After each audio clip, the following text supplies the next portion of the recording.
मस्जिद अक़सा की सरज़मीन जनाब हज़रत ईसा अलैहिस्सलाम की तशरीफ़ आवरी से भी सदियों पहले ये कशमकश की सरज़मीन रही है। मौजूदा फ़िलिस्तीनी मुस्लिम भाई यूँ समझें नस्ल दर नस्ल जुल्म का शिकार होते चले आ रहे हैं। एक तवील अरसे से इनके हिस्से में लाशें आई हैं, जुल्म व सितम आया है और हम नहीं जानते कि ये सिलसिला कब तक चला रहेगा। अल्लाह रब्बुल इज़्ज़त उनका हामी व नासिर हो। गैब से अल्लाह ताला उनकी मदद फरमाए और जो कुछ मुस्लिम हुक्मरानों के ज़िम्मे है या मुस्लिम उम्मह के ज़िम्मे है या मुसलमान हज़रात के ज़िम्मे है, अल्लाह सबको अपनी ज़िम्मेदारियाँ निभाने की तौफ़ीक़ अता फरमाए। तारीख़ी हवाले से मैं चंद बातें आपके सामने रखता हूँ ताकि ये मसला जब से हमने होश संभाला है, शऊर संभाला है, ये मसला हमारे सामने आ रहा है, तो अपनी इस्लामी तारीख़ का कम से कम हमें ज़रूर पता होना चाहिए कि असल माजरा क्या है। याद रखिए, काबा शरीफ की तरह, बैतुल्लाह शरीफ की तरह, जो अब हमारा क़िबला है, जिसकी तरफ हम मुँह करके नमाज़ पढ़ते हैं, मस्जिद अक़सा भी इबादत खुदाबंदी और अल्लाह रब्बुल इज़्ज़त की बंदगी के हवाले से खुसूसी दर्जा, इम्तियाज़ी हैसियत और ख़ास मकाम रखती है। आप इस बात से अंदाज़ा लगाइए कि जनाब हज़रत सालेह अलैहिस्सलाम, हज़रत इसहाक़ अलैहिस्सलाम, हज़रत याक़ूब अलैहिस्सलाम, हज़रत दाऊद अलैहिस्सलाम, हज़रत सुलेमान अलैहिस्सलाम, हज़रत मूसा, हज़रत ईसा सलामुल्लाहि ताला अलैहिमा, ऐसे जलीलुल क़द्र पैगम्बर, मशहूर और मारूफ़ रुसुल इज़ाम, इनकी इबादत और बंदगी का मरकज़ और महवर ये मस्जिद अक़सा है। अगरचे काबतुल्लाह की तामीर और मस्जिद अक़सा की तामीर जनाब हज़रत इब्राहीम अलैहिस्सलाम से पहले और बाद में भी होती रही, देखभाल होती रही, लेकिन ख़ुसूसी तौर पर जो तारीख़ अपने अंदर एक अहम हवाला रखती है वो ये है कि हज़रत इब्राहीम अलैहिस्सलाम ने अपने बेटे हज़रत इस्माईल को यहाँ आबाद किया सरज़मीन मक्का में, और अपने दूसरे बेटे हज़रत इसहाक़ अलैहिस्सलाम को किनान यानी यही सरज़मीन फ़िलिस्तीन इस जगह आबाद किया। आगे फिर उनकी औलाद ने आबाद किया। यानी दोनों मकामात मुक़द्दसा का ख़ुसूसी जो हवाला है या उनकी जो निस्बत है वो जनाब हज़रत इब्राहीम अलैहिस्सलाम की तरफ है। हज़रत याक़ूब अलैहिस्सलाम जो हज़रत इब्राहीम अलैहिस्सलाम के पोते थे, हज़रत इसहाक़ के बेटे थे, ये उनका लक़ब था इसराईल। क्या था? कुरान में आपने पढ़ा होगा बनी इसराइल, या बनी इसराइल, ये बार बार आप पढ़ते हैं। ए इसराइल की औलाद, यानी ए हज़रत याक़ूब अलैहिस्सलाम की औलाद, ए याक़ूब अलैहिस्सलाम की नस्ल। और इसराइल, जिब्राइल, मीकाईल, इसराफील, ये जो नाम है फ़रिश्तों के भी ये नाम है, तकरीबन सब का माना है अल्लाह ताला का फर्मा बरदार बंदा। तो हज़रत याक़ूब अलैहिस्सलाम को इसराइल यानी जो माना अब्दुल्लाह का है, अल्लाह का बंदा, इस माना में उनका ये लक़ब था। आगे उनकी औलाद में यहूदा के नाम से भी एक फ़र्जंद का ज़िक्र मिलता है, जिसकी औलाद से यहूदी कह दिया जाता है।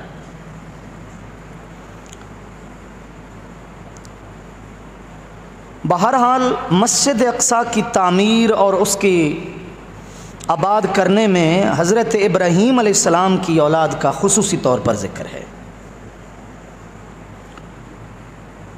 लेकिन मैंने जैसे कहा कि इस्लाम से पहले और इस्लाम के बाद ये मस्जिद अक़सा की सरज़मीन कशमकश का हिस्सा ज़रूर रही है। हज़रत ईसा अलैहिस्सलाम की तशरीफ़ आवरी से भी 600 साल पहले,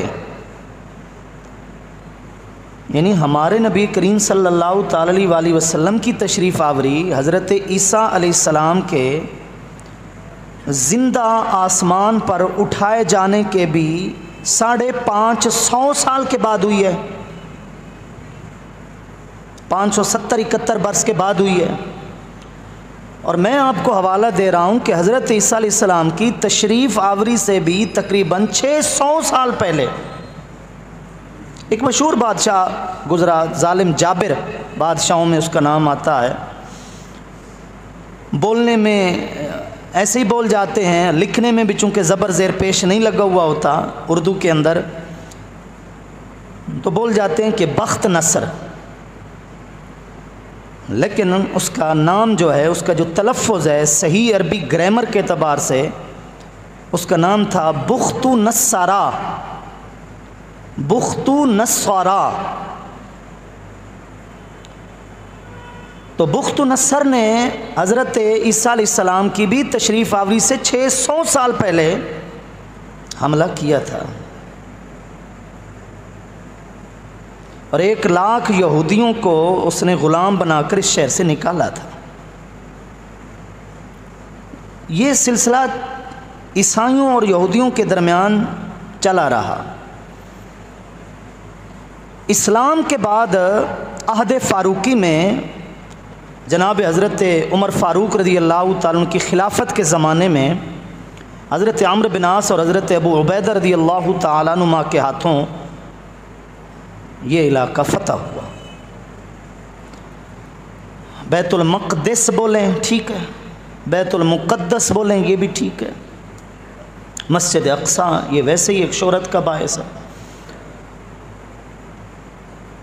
तो इस्लामी एतबार से हमारे दीन इस्लाम के हवाले से आप अलैहिस्सलातु वस्सलाम के ऐलान नबूवत के बाद इसकी हैसियत और अहमियत में मज़ीद इजाफ़ा हुआ, खुसूसन इस एतबार से कि आप अलैहिस्सलातु वस्सलाम ने 16 महीने के करीब और मुसलमानों ने इस तरफ रुख करके नमाज़ पढ़ी है।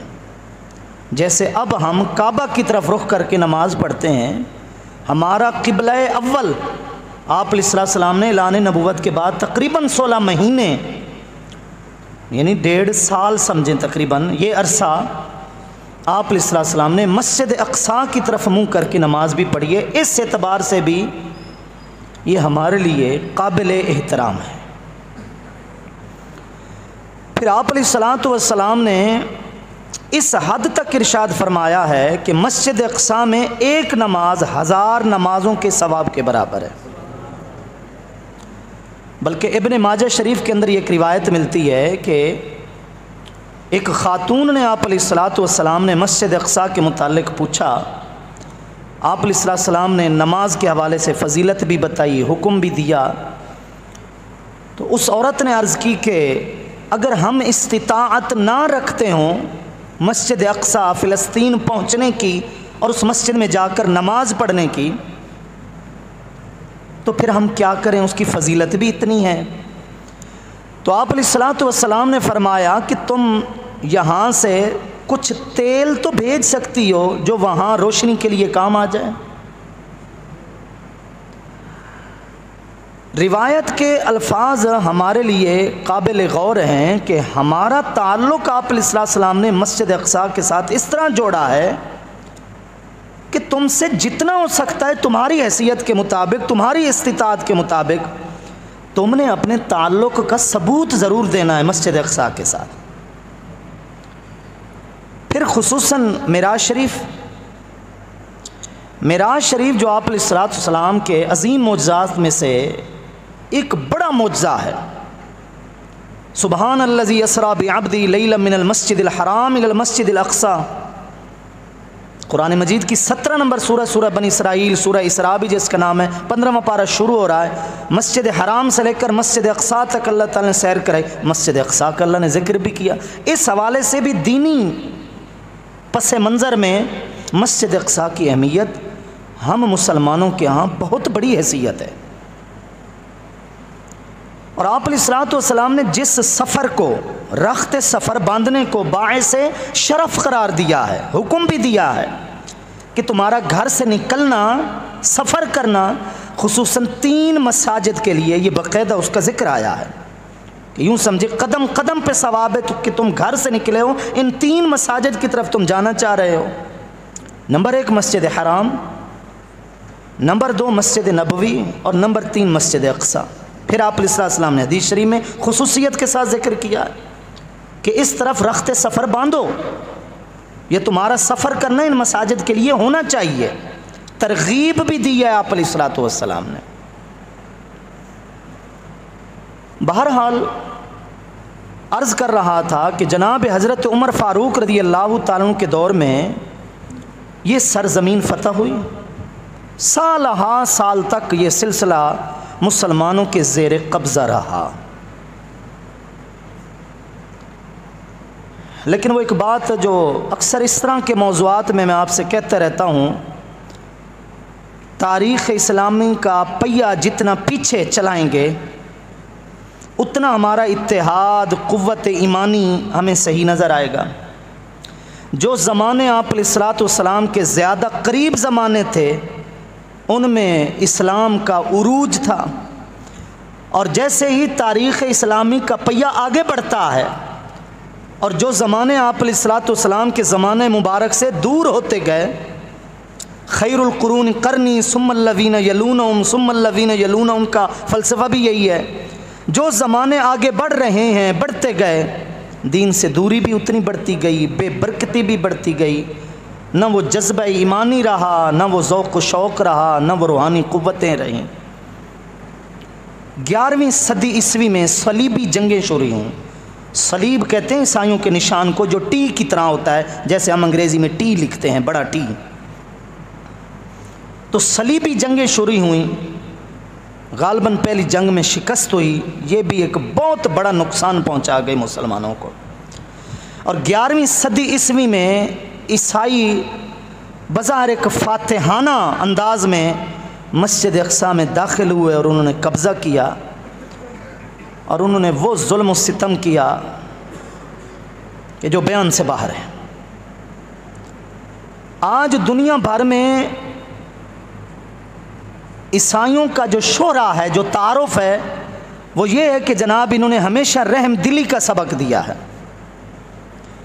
जो हज़रात थोड़ा बहुत मीडिया से वाबस्ता हैं वो जानते होंगे कि उनका पोप जब भी बयान देता है ना, इत्तिहाद की बात करता है, रहम दिली की बात करता है, इंसानियत की बात करता है, जुल्म के ख़िलाफ़ बज़ाहिर वो आवाज़ भी उठाता है। बहरहाल मिजाज भी बदलते रहते हैं, ये भी एक तारीख़ का हिस्सा है, समाज का हिस्सा है, फितरतों का हिस्सा है। ये बातें एक अलग बहस का वक्त चाहती हैं।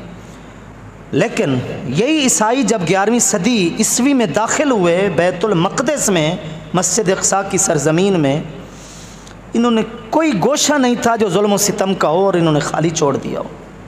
सिर्फ एक बात आपके सामने रख रहा हूँ कि एक दिन में, हफ्तों महीनों की बात नहीं कर रहा, एक दिन में 70,000 अफराद भी इन्होंने शहीद किए।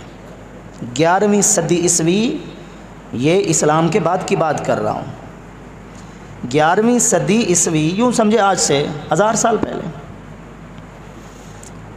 इन्होंने ऐसा जुल्म सितम ढाया इस मस्जिद अक़सा की सरज़मीन पर, फ़िलिस्तीन पर, यरूशलेम जिसे कहा जा रहा है। तो मैंने शुरू से बात की है कि मसला कश्मीर से कदीम मसला फ़िलिस्तीन है, जो मुसलमानों के लिए इंतहाई हसास मसला है। और जब तक ये दो मसले हल नहीं होते ना संजीदगी के साथ, मैं समझता हूँ मुसलमानों को इत्तेहाद और इत्तिफाक की बात करना भी गवारा नहीं है। सर उठाकर जीने का भी हक नहीं है जब तक इन दो जगहों पर इतना दिलेरी के साथ, जुर्रत के साथ सरेआम जुल्म व सितम हो रहा है। जब तक होता रहेगा हमें कोई हक नहीं है कि हम अपने कामिल मोमिनों के नारे बुलंद करें। तकरीबन 90-91 साल ईसाइयों का कब्ज़ा रहा मस्जिद अक्सा पर, और ठीक 12वीं सदी के अंदर 91 साल के बाद सुल्तान नूरुद्दीन जंगी के लख्त जिगर हज़रत सुल्तान सलाहुद्दीन अयूबी ने इक़्तिदार भी संभाला और मस्जिद अक्सा को भी संभाला। और सुल्तान सलाहुद्दीन अयूबी फातिहाना अंदाज के साथ दाखिल हुए और एक मुद्दत तक ये इलाक़ा फिर मुसलमानों के ज़ेर कब्ज़ा चला गया। बरे सग़ीर पाक व हिंद के अंदर खुसूसन और उमूमन तमाम मुस्लिम ममालिक के अंदर हमारी माजी करीब के अंदर जो तारीख़ हम काफ़ी हद तक एक एतमाद और भरोसे के साथ पढ़ सकते हैं ना किताबों से, 2 सानहे ऐसे गुज़रे हैं, 2 सानहे मुस्लिम सरज़मीन पर जिन्होंने हमारे इत्तेहाद को पारा पारा किया है, हमें अंदर से खोखला करके रख दिया है। ये बातें सुने, अपनी सकाफ़त, अपनी तारीख़, अपना माजी याद रखना गैरतमंद कौमों की निशानी हुआ करती है। जो अपनी बुनियादें भूल जाते हैं ना, जो अपना माजी भूल जाते हैं, जो अपनी तारीख़ भूल जाते हैं, जो अपना तशख़्ख़ुस भूल जाते हैं, फिर उनके साथ यही हाल होता है जो हमारे साथ हो रहा है। नाकामी की एक वजह यह भी है कि हमें हमारा माजी याद नहीं है कि हम कौन थे।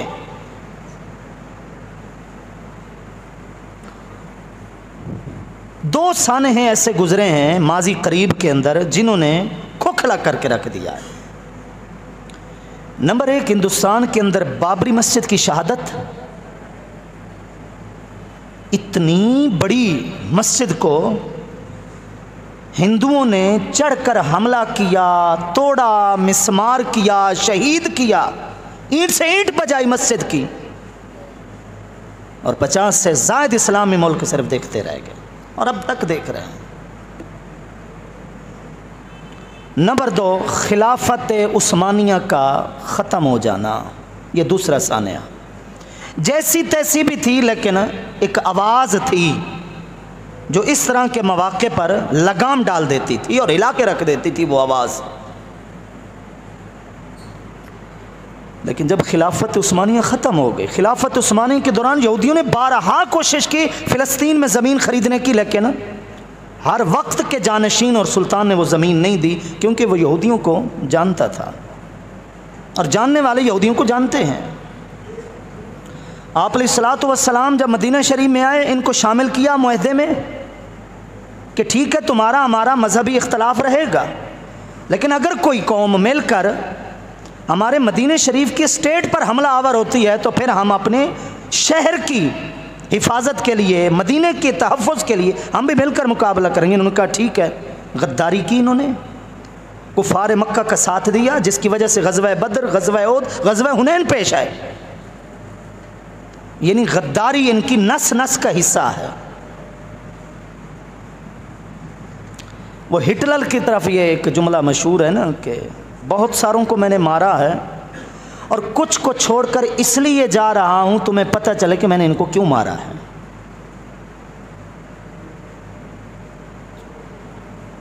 लेकिन खिलाफत उस्मानिया में बारहा जोर दिया गया, किसी ने नहीं माना, इनको हिस्सा नहीं दिया गया।